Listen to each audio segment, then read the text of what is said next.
Yeah, I remember when I first learned about the principle. Can you just introduce yourself real quick? My name is Dan Olson. I am the writer and director of In Search of a Flat Earth. I first became aware of the principle when I was working on a documentary about flat Earth philosophy. There was this particular flat Earth channel on YouTube, and I was going through all the most watched videos on the channel, taking notes, and one of them, this 2-hour video, had just these long clips from some other documentary about Copernicus and Kepler and Brahe, and it was actually kind of decent quality animation, and Kate Mulgrew was narrating, and it said on screen explicitly, used with permission, such and such films. And I thought, that's odd. The greatest astronomer of the time, Tycho Brahe, developed a new geocentric model. The Earth occupies the center, the planets orbit the sun, and the sun orbits the Earth.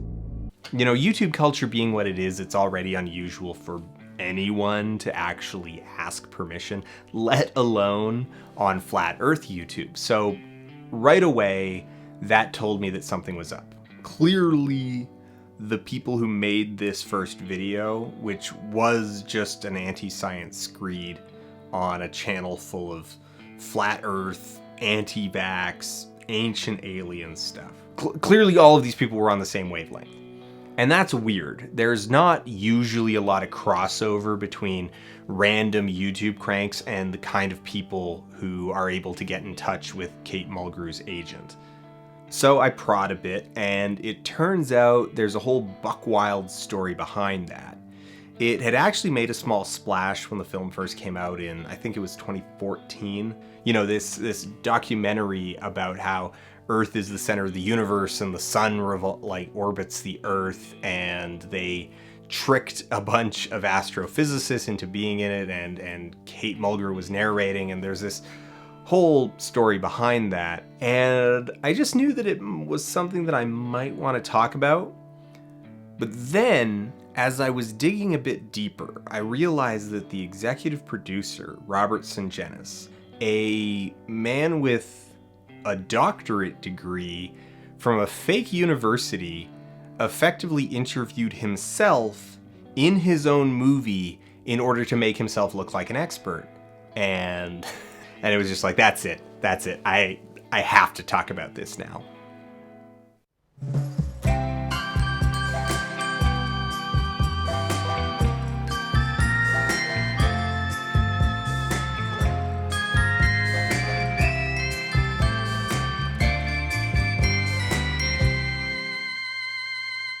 Okay, first things first.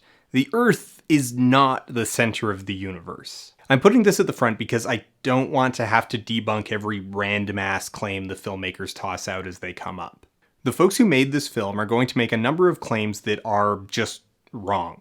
We have, in fact, demonstrated that the Earth orbits the Sun. Stellar parallax was first measured in the 1830s and has only gotten more precise since, and Lagrange point satellites behave the way that they do because we accurately understand how gravity behaves on celestial objects, an understanding that has enabled us to, for example, detect black holes, as in this 23-year time-lapse of S2 orbiting the black hole Sagittarius A.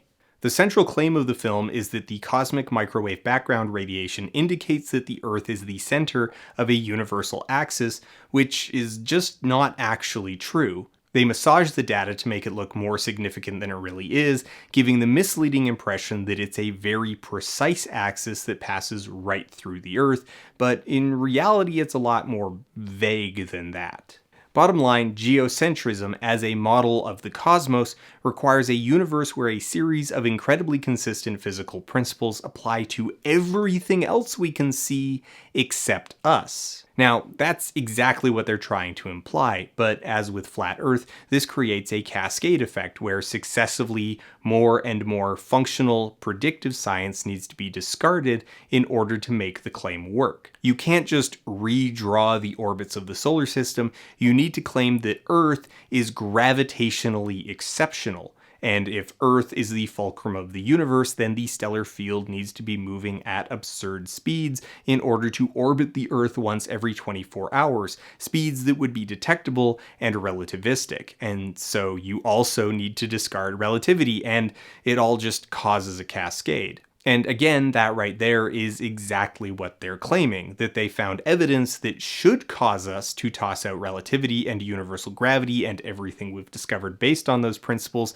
because it disagrees with their model. And since that isn't happening, they claim there's a conspiracy that's suppressing the evidence. And now, on with the show.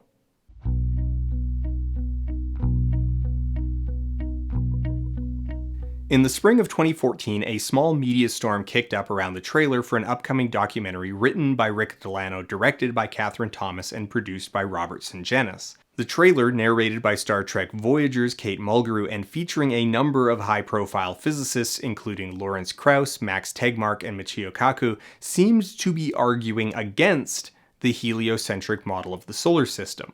Everything we think we know about our universe is wrong.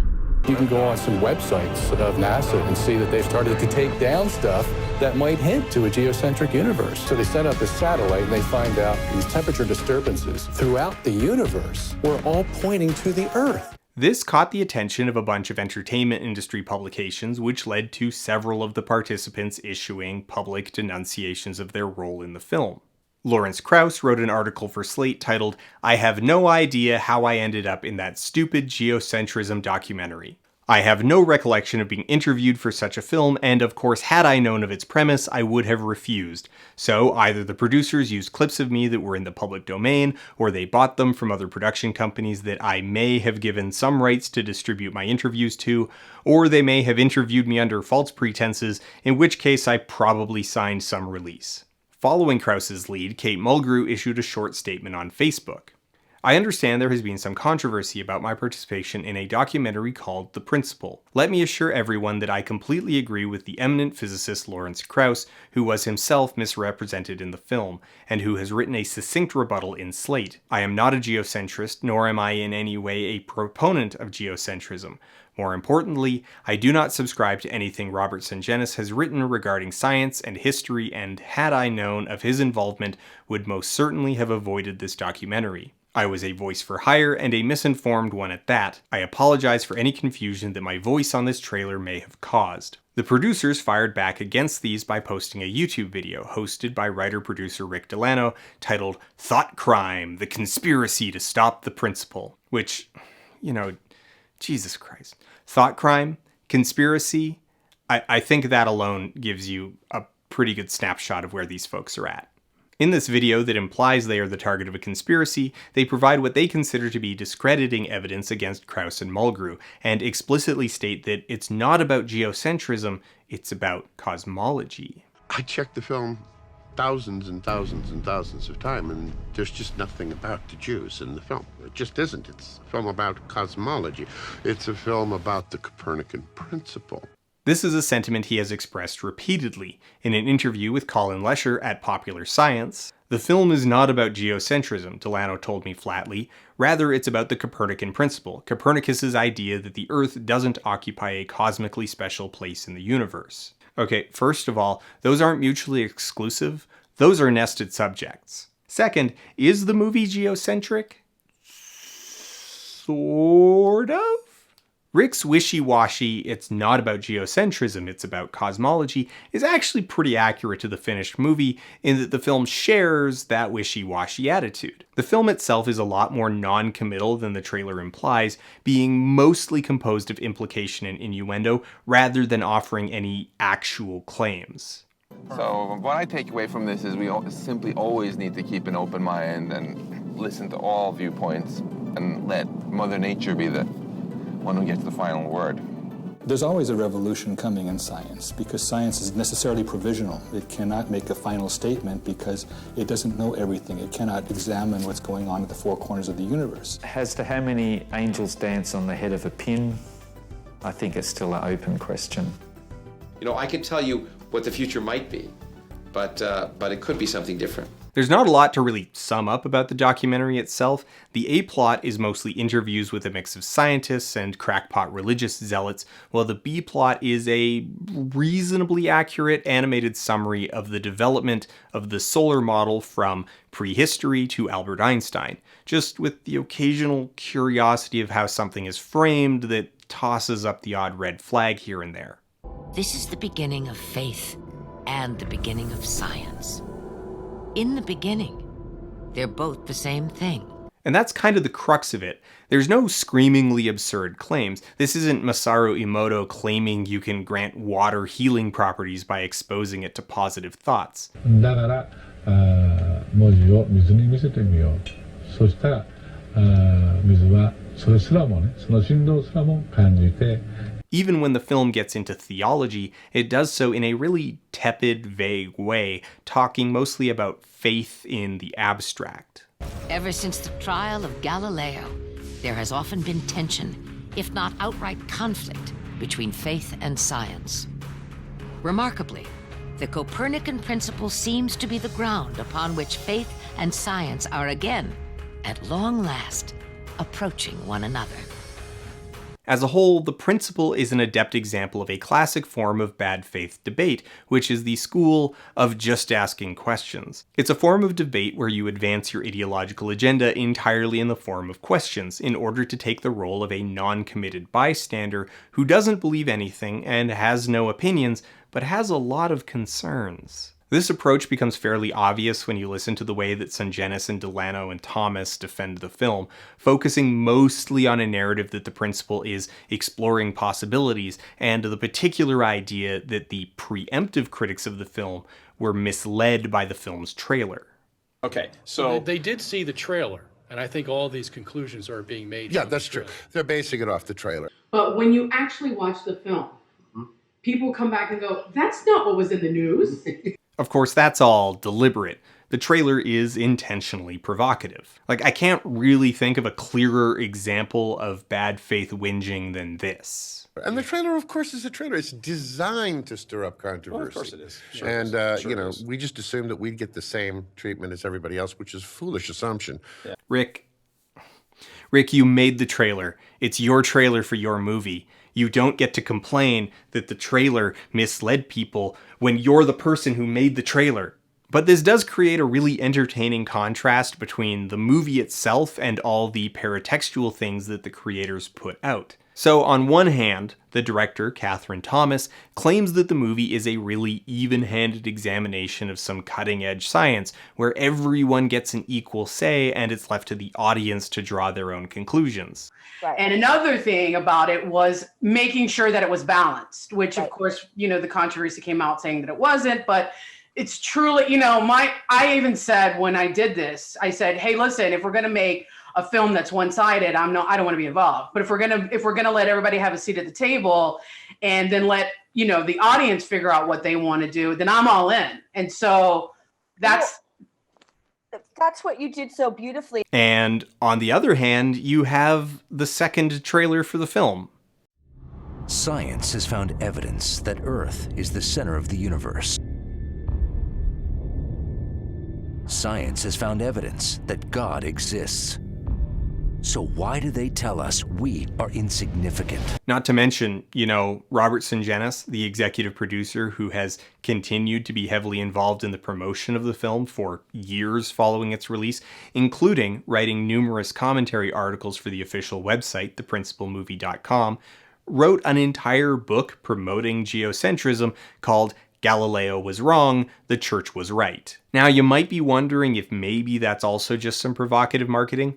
Maybe it's just a way to reel people in for a discussion of some interesting oddities in data derived from measurements of the cosmic microwave background radiation. Chapter 3. Evidence Earth is in the center of the universe. Okay, yeah, that's pretty unambiguous. And this is the root of it. Despite the superficially non-committal, just asking questions tone of the film, the intended takeaway is pretty obvious, and is of course reinforced by the evidence of how the film has been rhetorically employed since its release, with the film mostly playing for Christian faith film audiences and the same new age spirituality crowd as other pseudoscience and lightly conspiratorial films like What the Bleep Do We Know and Zeitgeist.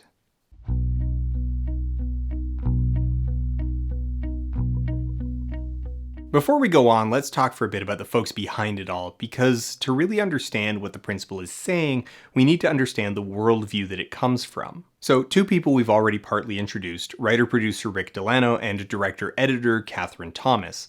They are the frontline filmmakers. Thomas, a music video producer and director turned documentarian, seems to have fallen in with Delano by happenstance, and while she claims she disagrees with Rick about a lot of stuff, the two of them have continued to work together since, and she vocally defends the film. If you give an opinion where a geocentric opinion from one subject and they go, oh, no, you can't say that, you know? And if you go, oh, and like the principle, you have multiverse, you have string theory, you have all of this. And I'm like, all of this is controversial. And actually, that's what kind of made me mad whenever I was seeing when people were attacking the principle, they were only attacking one thing, which was the geocentric stuff. And I was like, why? Because there's so many theories in here. Delano is a Catholic fundamentalist and seemingly a true believer in geocentrism.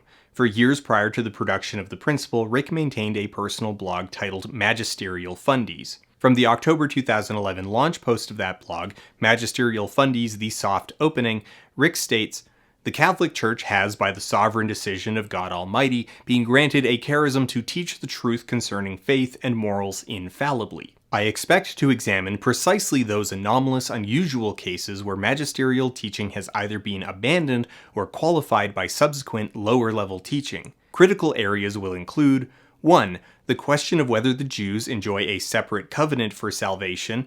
I argue that this notion is damnable heresy. 2. Whether the Church has reversed her condemnation of Galileo.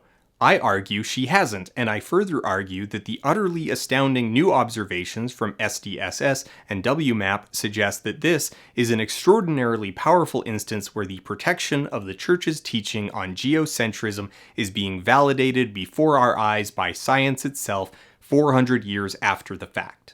On top of this, Rick is absolutely conspiratorially minded, tossing out bizarre accusations and claims as though they're self-evident. We had no chance with the principle against the forces that were arrayed against us. We were just,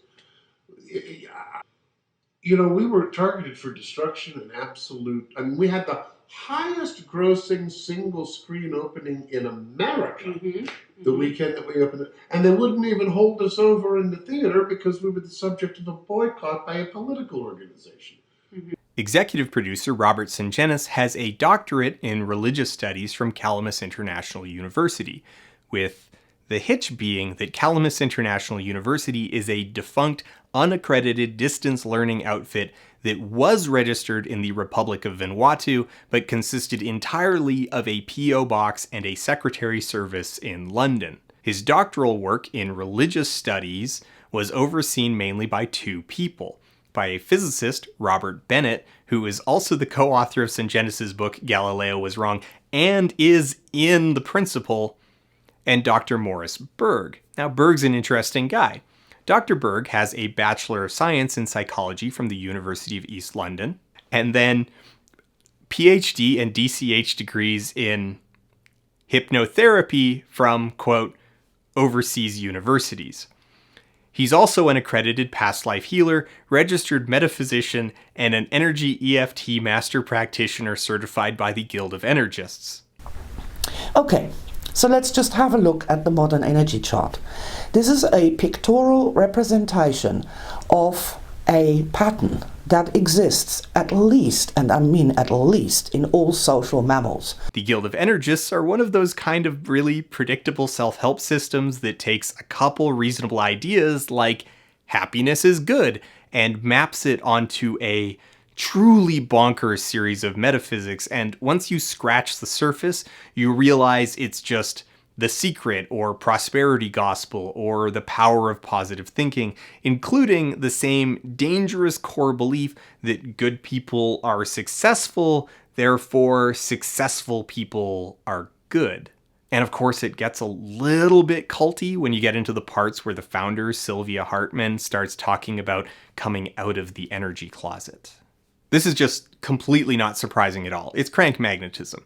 People with fake credentials get their fake credentials from other people with fake credentials. There's an entire ecosystem of these kinds of grifters, folks with questionable credentials who are adopting a fundamentally anti-science stance, but do so by claiming that they have the real science. They are absurdly common in self-help, dieting, and alternative medicine, but as we see here, the more mathematical sciences are hardly immune. Okay, so those are just some of the folks that Robert Sungenis hangs out with. In addition to his fake degree, Robert is a tradcath, or traditionalist Catholic, which is a term that we should dig a little deeper into. In casual modern use, tradcath tends to just refer to a particularly conservative strain of Catholic thinker, but Robert is a bit more of a traditional tradcath, which means he errs a lot more towards the philosophical roots of the term, which is rooted in opposition to the Second Vatican Council, aka Vatican II. Held between 1959 and 1965, this was a series of formal debates within the Catholic Church in direct response to a number of internal and external pressures, such as the growing civil rights movement in America, women's liberation, declining church attendance, the evangelical/non-denominational movement, and growing criticism and scrutiny. It was, in short, an attempt at modernizing the church. These sessions resulted in a number of substantial changes to church operations, general policy, logistical changes, and official redefinition of the relationship between the church and various social groups. Among the more obvious and dramatic changes were that it became formally permitted for Mass to be administered in a language that wasn't Latin, a policy called vernacular Mass, and encouraged a greater emphasis on lay participation rather than strict clerical dispensation. This means 1, getting general congregants more involved in weekly services, and 2, actually performing Mass in the language that the congregation speaks. This is also when the church formally changed its opinion on the death of Jesus, stating, "True, the Jewish authorities and those who followed their lead pressed for the death of Christ. Still, what happened in his passion cannot be charged against all the Jews without distinction then alive, nor against the Jews of today.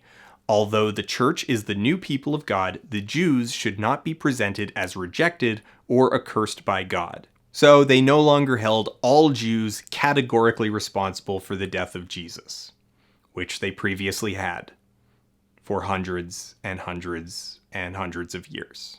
I guess better late than never? The last change I want to mention was the church pivoting its view on non-Catholic Christian denominations, reverting the anti-Reformation Council of Trent, viewing Protestants and the Eastern Orthodox tradition specifically as separated brethren rather than heretics. This is a subtle but important policy change because it effectively signaled that the various traditionalist denominations shared common political interests, and it would be more important to cooperate on those fronts than hold on to old sectarian grudges. But in doing so, the church ceded its absolute stance of supreme authority. So this is complicated. Vatican II is in some regards progressive, but only as progressive as needed to retain membership and improve political relations with other conservative organizations. So imagine the kind of person who thinks it was going too far. Now, in all fairness, Sungenis has stated in a 2005 article for Catholic paper The New Oxford Review, "We must accept Vatican II as a legitimate ecumenical council without dogmatic error and designed for the good of the Church. In reality, 95% of its words are unproblematic. If the other 5% is interpreted in the light of tradition rather than liberalism and neo-modernism, we shouldn't have too much problem ironing out any difficulties." So he doesn't reject it categorically or even have much complaint with the vast majority of the actual contents. What he does have problems with is that issue of supreme authority. just when we needed a strong hand to remind us of our moral obligations in the midst of a world gone crazy with the lust for power, e.g. World Wars I and II, and a world either contemplating or actually indulging in some of its worst sins, e.g. contraception, abortion, divorce, promiscuity, homosexuality, the prelates of Vatican II more or less forgot why the traditional church, through her regimen of strong laws and purifying disciplines, insisted on keeping tight reins on her people. This is why liberalism will never work on this earth. Its utopian ideals ignore the fact that deep within man there is a sin problem that simply won't go away by wishful thinking. Keep in mind that when he says liberalism in this context, he's talking about like John Locke and Thomas Hobbes. He means democracy. He's saying democracy will never work. So one of the main things that people praise Vatican II for, creating sanctioned room within the church for liberation theology and thus the likes of Oscar Romero, that's the stuff he really takes issue with. This brings me to one of Robertson Genes's other friends and fellow the principal participant, Martin Selbreed. I'm going to warn you, this guy is a huge piece of garbage with some truly repugnant beliefs. This does get a bit heavy.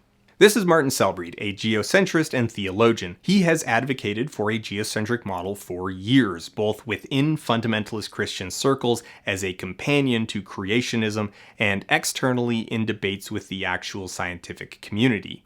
Martin is the vice president of the Chalcedon Foundation, a Christian Reconstructionist think tank dedicated to lobbying for laws that conform to their interpretation of biblical laws. This manifests practically in two forms. The first of these is a specific form of libertarianism that philosophically is opposed to large nation states, but in the short term manifests in the push for extremely permissive homeschooling standards, which, Martin here is in a documentary arguing that the Earth is the center of the universe, so you can probably imagine what the curriculum looks like. Also, they stand in opposition to, anti-discrimination laws that prevent employers from firing people for being trans. The second expression is an explicit push for returning things to the natural order, enshrining Christian supremacy and eliminating the separation of church and state.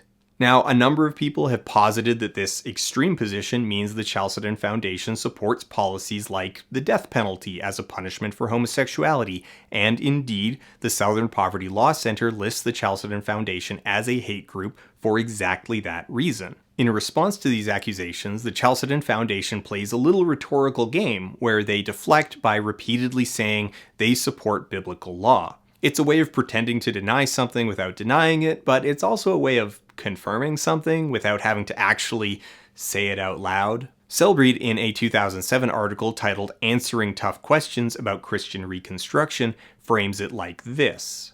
Decade after decade, as a nation grows more biblically consistent and an ever-increasing percentage of its population regards the law of God as the proper standard of morality, it is likely the resulting social pressures, now so successfully applied via our current culture of political correctness, would gradually revert back in favor of biblical moral expectations, causing most biblically illicit conduct to seek more private venues, beyond the reach of eyewitnesses to the act, well before any such biblical laws became transcribed into civil law. The idea of some kind of wholesale slaughter of, say, homosexuals is a total fabrication resting on a fragmentary, piecemeal, unsystematized approach to biblical law. Biblical law deals with concrete acts observed by qualified eyewitnesses. Translated, he does support the state-sanctioned murder of homosexuals, but only as long as it's systematized. And he claims it wouldn't matter anyway. You wouldn't actually get that many executions because all of the overt social hostility towards homosexuality would drive all of the gays back into the closet long before you could even make homosexuality illegal, let alone a capital offense. Remember that libertarianism? Yeah, they oppose large nation states like the USA because they believe that large nations will inevitably be multicultural purely as a consequence of encompassing large numbers of people across large geographic areas, which provides the opportunity for minority cultures to find common cause, unite, and push for their interests. Thus, smaller, local Christian hegemons are better equipped to enforce biblical law and keep the underclass suppressed. Fun stuff. These guys are the philosophical core of the principle, and the rest of the film is structured to make it look like all these scientists really secretly agree with them.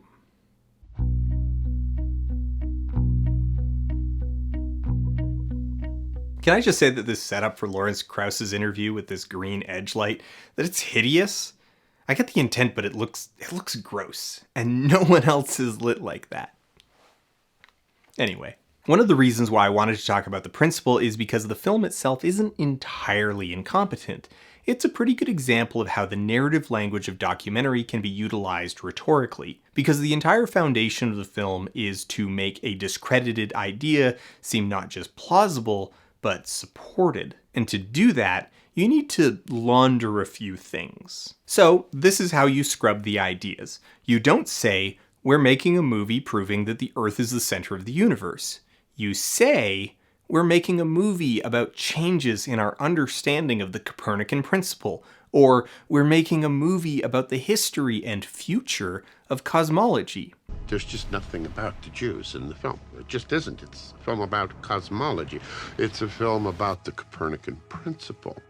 It's not wrong. You haven't lied. You've just omitted a conclusion that you know participants will disagree with. You don't do a total hack job where you cut up what people are saying to make them say the opposite of what they meant. I noticed she was sitting on her sweet can. I grab her sweet can. Oh. You use framing and juxtaposition, the Kuleshov effect, to manufacture consensus. You take two scientists, and in between them, you sandwich a guy with a fake doctorate who wrote a book called Galileo Was Wrong. Technically speaking, you don't take any of the three out of context. You aren't lifting razor-thin sound bites, but all three are energized, excited, and seemingly in agreement with each other. This is a fine line. You haven't made anyone say something they didn't. You've just created the appearance that they support ideas that they don't. It's a form of misrepresentation that's exhausting to litigate and honestly isn't worth it beyond, like, writing an op-ed or putting out some mean tweets. That's why no one who was involved who spoke out against the film took it any farther than just mean tweets. What's interesting to me is that the filmmakers have a narrative that they're trying to work and have continued to work even after the film's release. One of the things the film suggests, with a wink and a nudge, is the outline of a conspiracy that is actively suppressing this information.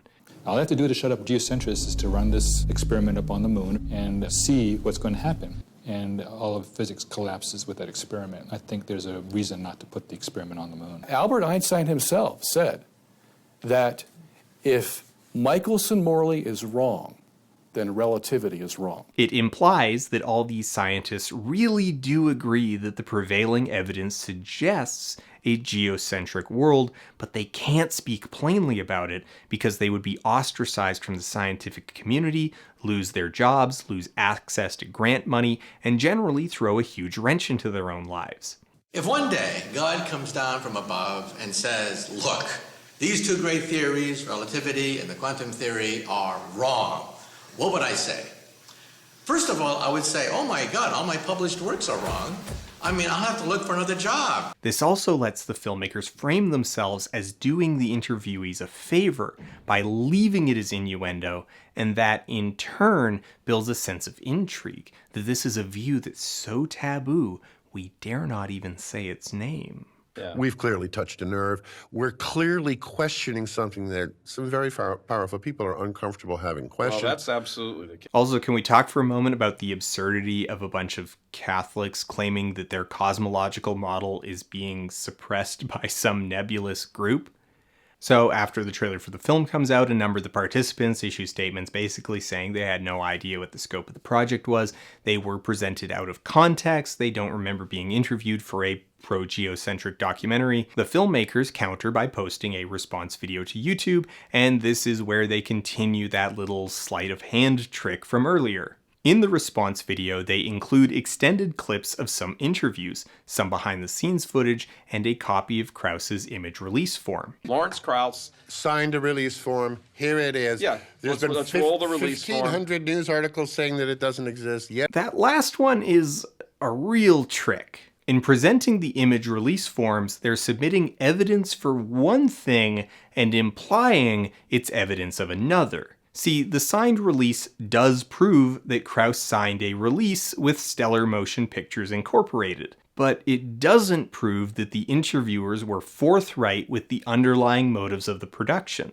There's been let's roll the release 1,500 news articles saying that it doesn't exist. Yes, it exists. Let's show it real quick. Yes, it does tell him that we're going to be seeking out controversial. It's the same release. Everybody got the same release. Everybody got the your same lawyers release. made it up. There's no multiple releases. It's very clear. Nothing in this bog standard release says this movie is going to be anti-Copernican, anti-Galilean, pro-geocentric. That informed consent is merely implied. And again, Rick is highly susceptible to conspiratorial thinking, so he just leaves it assumed as though it's self-evidently obvious that there's an organized conspiracy to stop them. We had no chance with the principle against the forces that were arrayed against us. We were just... Funny enough, by posting all this stuff in the Thought Crime follow-up video, they actually give us a really good insight into how you go about tricking a bunch of physicists into being in a geocentric documentary. In an extended clip of Max Tegmark being interviewed by Delano, they show us the kinds of questions that they were asking. Also, keep in mind that this footage is being presented to support the argument that Rick Delano did not disguise the subject or intent of the film. Let me read another quote from Professor Krauss. Yeah. And just and then we can move on from this particular aspect, because the centrality of Earth in the cosmic microwave background is a fascinating, yeah, it could be a mistake, it could be a glitch, but there are other elements that are pointing in the same direction. Now, Professor Krauss says, when you look at the CMB map, you see that the structure that is observed is in fact, in a weird way, correlated with the plane of the Earth around the Sun. Is this Copernicus coming back to haunt us? That's crazy. We're looking out at the whole universe. There's no way there should be a correlation of structure with our motion of the Earth around the Sun, the plane of the Earth around the Sun, the ecliptic. That would say we are truly the center of the universe. Would you agree with that assessment? Okay, so there's a couple things happening here. First of all, that question was 162 words long. It's a lot of rambling, it's a lot of overlapping ideas, and then the core of it is framed not as a question from the filmmakers, but as an opportunity to respond to something Professor Krauss said. Let me read another quote from Professor Krauss. Yeah. See, there's a big difference between asking someone if Earth is the center of the universe and asking them to reply to a colleague. The second is a lot more likely to get a much more diplomatic, measured response where they don't openly disagree, but instead suggest that, maybe they were just talking really fast and didn't word their ideas the best, or maybe the data has some nuance that's difficult to explain, or there's some additional controls that need to be implemented into testing. Would you agree with that assessment?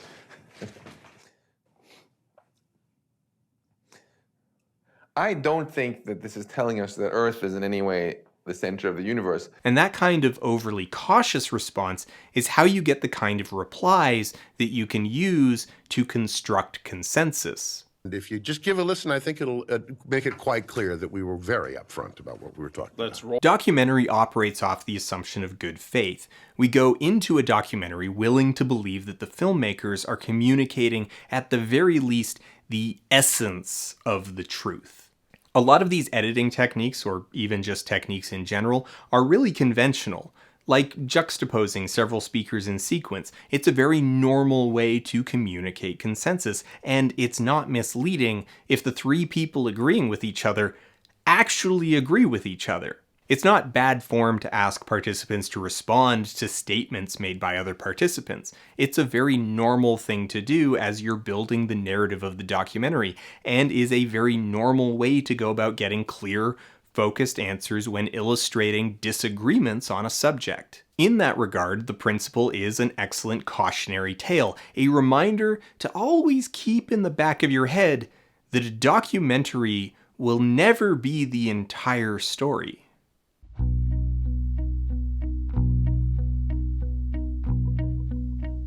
Okay, so I think the outstanding question here is, why geocentrism? Delano has been blogging about the idea for years. Sungenis has written multiple books and tracts trying to push the geocentric model. Martin Selbreed has been arguing for geocentrism since the 90s. Heck, Robert has even gone to flat Earth conferences to argue that they're wrong about the shape of the Earth, but right about its position in the universe. The topic of this debate is biblical cosmology. What does the Bible have to say about the shape and nature of the earth and its place in the cosmos? They are trying to be the thin end of the wedge, both in the sense of creating the appearance of wide support for their ideas, and in the sense that the subsequent ideas that naturally follow from the conclusions presented in the principle lead directly into their tradcath dominionist theology. Quick aside, mainstream biblical scholars largely agree that the biblical cosmology is neither heliocentric nor geocentric, but is poetic, with cosmological statements being metaphors meant to communicate spiritual ideas. Ancient people had stories and theater and understood the idea of myth and legend. Ancient audiences would have understood phrases like the pillars of the earth as poetic metaphor and would find it weird if you insisted that it needed to be literal. Because Moses wrote Genesis chapter 1. He wrote it around 1400 BC. And he was inspired by God to do so. And inspired means that it's inerrant and it tells us the exact truth of what went on. So the task for the scholar is not to undermine the text and wish it away as if it never existed. His task is to see, what does this mean and how does it apply to what I know today? The train of thought is that geocentrism proves not just a biblical universe, but one of rigid hierarchy. A phrase that the film repeatedly fixates on is the idea that the Earth isn't in any specially favored or central location. The Copernican principle, named after Nicholas Copernicus, states that the Earth is not in any specially favored or central location. So how could we possibly be significant? But I've really completely changed my mind, and now I actually think we're very significant. And so, at the end of the day, the question remains, are we significant or just a cosmic accident? Got to get away from that Copernican principle and the notion that man means nothing. From just a meaningless molecule to a human being that's in a special location for presumably a special purpose. The Earth is a very special place, no two ways about it. So why do they tell us we are insignificant? They really chafe against this phrase. They really don't like the idea that something might be abstract or relative. They're absolutists, and they want to impose that absolutism on the universe itself. Their entire idea is that Earth needs to be located somewhere special in order to be meaningful. It's the same kind of thinking that says important people are born in important places, and important places are important for metaphysical reasons. Rome is not important because of the people who live there, but the people are important because they come from Rome. To illustrate this, Delano has a very strange hypothetical that he uses to try and express his existential anxiety. Now think about this for a second. If you believe that there is no actual standard by which you can say something is solid and not moving and at rest and a basis for which to make measurements, well, you're going to have another kind of civilization. 100 years ago, if I would have said to you, J.A., that's your reality, dude, you would have called me the psycho ward. I mean, what do you mean that's your reality, dude? I am sure, Alex, that at some point in your life, you have encountered someone who has said to you at some point under some set of circumstances, something along the lines of, dude, that's your reality, right? You've heard that, right?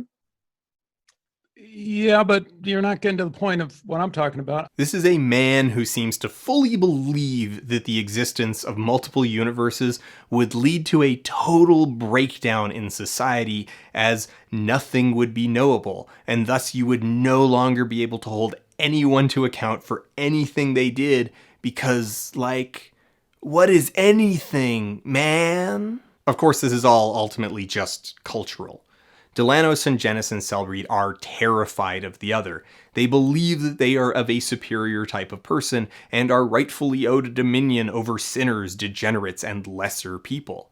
If the earth is in a fixed position, dominant over the sun and stars, then God put it there and gave it that prominence. And if God put the earth in place, then God also put the church in place and likewise gave it position and dominance and authority. But, you know, they're wrong.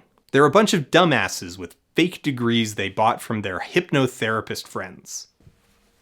Alright, hit me. The Earth. Gay. The Moon. Lesbian. Mercury. Straight. Venus. Come on, bi. Obvi. Mars.